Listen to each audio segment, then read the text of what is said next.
SNL called out Nikki Haley to her face on live TV, and Ayo Edebiri crushed it as host. Here were the highlights and lowlights of last night's show, plus who I think was the episode's MVP. This episode was a major 180 from last week's show, so let's get into it.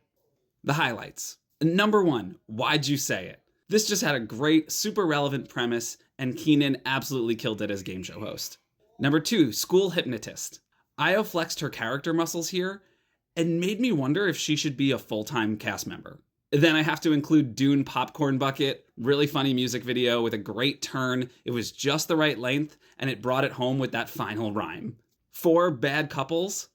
I loved this simple runner that allowed the whole cast to contribute. And 5, I thought Weekend Update had great energy. The crowd was really into it. And that Sarah Sherman character was super funny.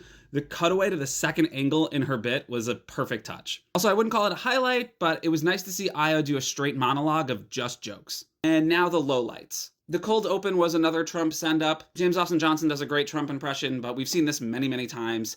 It did feature the real Nikki Haley, who I thought was pretty awkward, but I'm glad they had Ayo confront her about that whole Civil War thing. Second low light for me was the elevator. This felt strained and forced, and I thought the ending was just horrible. And then People's Court. The gross out gag here just didn't work for me, and this whole sketch felt like a throwaway.